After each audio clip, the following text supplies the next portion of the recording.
നമസ്കാരം. രാജ്യത്തെ സ്വകാര്യ വാണിജ്യേതര വാഹനങ്ങൾക്കായി 2025 ഓഗസ്റ്റ് 15-നാണ് കേന്ദ്ര സർക്കാർ ഫാസ്ടാഗ് വാർഷിക പാസ് അവതരിപ്പിച്ചത്. ഈ പാസിന്റെ സഹായത്തോടെ ഇപ്പോൾ വാഹന ഉടമകൾക്ക് 3000 രൂപ ഒറ്റത്തവണ അടച്ച് 1 വർഷം അല്ലെങ്കിൽ 200 ടോൾ ഇടപാടുകൾ ഇതിൽ ഏതാണ് ആദ്യം പൂർത്തിയാകുന്നത് ആ രീതിയിൽ ഉപയോഗിക്കാം.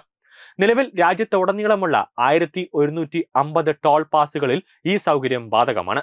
ആരംഭിച്ച് വെറും 4 ദിവസത്തിനുള്ളിൽ ഈ പാസിന് വലിയ പ്രതികരണമാണ് ലഭിച്ചത്. 5 ലക്ഷത്തിലധികം വാഹന ഉടമകൾ ഫാസ്റ്റ് ടാഗ് വാർഷിക പാസ് തിരഞ്ഞെടുത്തു. എന്നാൽ ഇത് വരും കാലങ്ങളിൽ സർക്കാരിന് നഷ്ടമുണ്ടായേക്കാം എന്നാണ് പുതിയ റിപ്പോർട്ടുകൾ സൂചിപ്പിക്കുന്നത്. ഈ പാസ് ദേശീയപാത അതോറിറ്റിക്ക് പ്രതിവർഷം 4500 കോടി രൂപ വരെ അധിക ബാധ്യത വരുത്തിവെക്കുന്നുവെന്ന് റേറ്റിംഗ് ഏജൻസിയായ ICRA പറയുന്നുണ്ട്. ടോൾ ഫീസ് പിരിവ് സ്ഥാപനങ്ങൾക്ക് ഏജൻസി പൂർണ്ണമായി നഷ്ടപരിഹാരം നൽകാൻ തുടങ്ങിയാൽ NHAIയുടെ വരുമാനത്തിൽ ഇടിവ് സംഭവിക്കുമെന്ന് ICRA പറയുന്നു. ടോൾ പാസുകളിൽ എത്തുമ്പോൾ ഫാസ്ടാഗിലെ ബാലൻസിനെ കുറിച്ചുള്ള പിരിമുറുക്കം ഇല്ലാതാകുകയും പതിവായി യാത്ര ചെയ്യുന്നവർക്ക് പണം ലാഭിക്കുകയും ചെയ്യും. മാത്രമല്ല, ഇത് ടോൾ പാസുകളിലെ ഗതാഗതവും ബുദ്ധിമുട്ടുകളും കുറയ്ക്കുക മാത്രമല്ല, ടോൾ ഓപ്പറേറ്റർമാർക്ക് വരുമാന നഷ്ടം നികത്തുമെന്നും national highway authority of India ഇതിനകം പറഞ്ഞിട്ടുണ്ട്.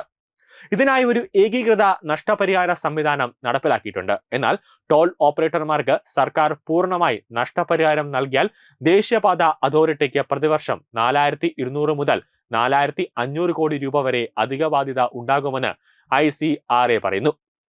ഇത് സംബന്ധിച്ച ഒരു റിപ്പോർട്ടും ICRA പങ്കുവച്ചിട്ടുണ്ട്. അതിലേറ്റവും പ്രധാന കാര്യം ടോൾ വരുമാനത്തിന്റെ ഏകദേശം 35 മുതൽ 40% സംഭാവന ചെയ്യുന്നത് പാസഞ്ചർ കാർ ഗതാഗതമാണെന്ന് റേറ്റിംഗ് ഏജൻസിയായ ICRA പറയുന്നു. മെട്രോ നഗരങ്ങൾക്ക് ചുറ്റുമുള്ള ഹൈവേകളിൽ ഈ വിഹിതം ഇതിലും കൂടുതലാണെന്നും ICRA പറയുന്നു.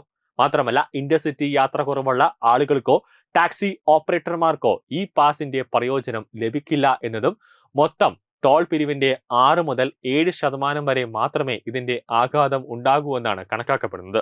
2025 സാമ്പത്തിക വർഷത്തിൽ ദേശീയപാത അതോറിറ്റി മൊത്തം 72,931 കോടി രൂപ ടോൾ വരുമാനം പിരിച്ചു. ICRAയുടെ കണക്ക് ശരിയാണെങ്കിൽ 2026 സാമ്പത്തിക വർഷത്തിൽ ഇത് കുറഞ്ഞേക്കാം. പൊതുജനങ്ങൾക്ക് ആശ്വാസം നൽകുന്നു എന്നതിനൊപ്പം ഈ വാർഷിക പാസ് NHAIക്കും സർക്കാരിനും വരുമാന നഷ്ടം വരുത്തുമെന്ന ഭീഷണിയും ഉയർത്തുന്നുണ്ട്.